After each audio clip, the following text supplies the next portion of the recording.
నమస్తే ఫ్రెండ్స్. ఈరోజు మీకు లీడర్‌షిప్‌లో ఉన్న క్వాలిటీస్ గురించి చెప్తాను మీకు నేను.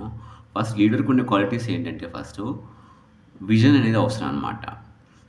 ఏ పర్సన్ అయినా తన లైఫ్ గురించి గానివ్వండి, తన కుటుంబం గురించి గానివ్వండి, ఒక క్లారిటీతో, విజన్‌తో ముందుకెళ్ళినట్లయితే, తన గోల్స్ పెట్టుకొని ముందుకెళ్ళినట్లయితే ఒక 10 ఇయర్స్, 5 ఇయర్సో తనకున్న అనుకున్న లక్ష్యాలను సాధిస్తారు. తన టీమ్‌ని మోటివేట్ చేస్తూ ముందుకెళ్తారనమాట.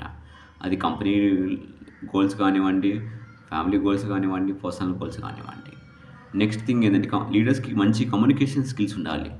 కమ్యూనికేషన్ స్కిల్స్ అంటే తనలో మనసులో ఉన్నటువంటి ఆలోచనలు, ఐడియాస్‌ని షేర్ చేసేదాన్ని కమ్యూనికేషన్ స్కిల్స్ అంటారు. తర్వాత లీడర్స్‌కి ఏందంటే ఇంటిగ్రిటీ చాలా అవసరం. ఇంటిగ్రిటీ ఇన్ టర్మ్స్ ఒక విశ్వాసము. విశ్వాసం ఫస్ట్ తన మీద నమ్మకం ఉండాలి. తన టీమ్ మీద నమ్మకం ఉండాలి. తనతో పాటు పనిచేసేటువంటి వర్కర్స్ మీద నమ్మకం ఉండాలనమాట. తర్వాత ఎంపతి ఇంపార్టెంటు.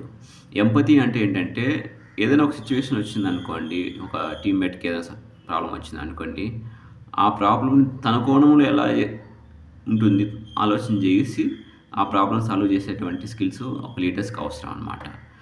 లీడర్స్‌కి ఉన్నటువంటి బెస్ట్ స్కిల్ ఏందంటే పంక్చువాలిటీ, టైమ్ మేనేజ్‌మెంట్ చాలా అవసరం.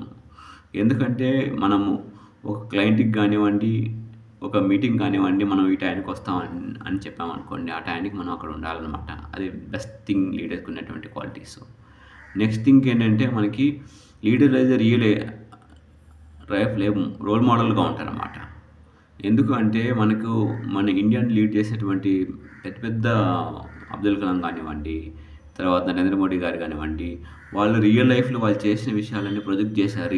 రోల్ మోడల్ అయ్యారు కాబట్టి వాళ్ళకి అంతటువంటి ఆహ్, పెద్ద లీడర్‌షిప్ లెవెల్‌కెళ్ళి ఎదగగలిగారన్నమాట. Thank you very much. ఈ విషయాలు ఆహ్, మీరు గూడా ఇంప్లిమెంట్ చేసినట్లయితే మీరొక సొసైటీలో గానివ్వండి, ఫ్యామిలీలో గాని ఒక మంచి లీడర్‌గా ఎదిగి ఉన్నత పొజిషన్ నుంచి ఎదిగేదానికి అవకాశం ఉంటుంది. Thank you very much. ఈ వీడియోని చాలా మందికి ప్రమోట్ చేయండి. లైక్ జేయండి. Thank you.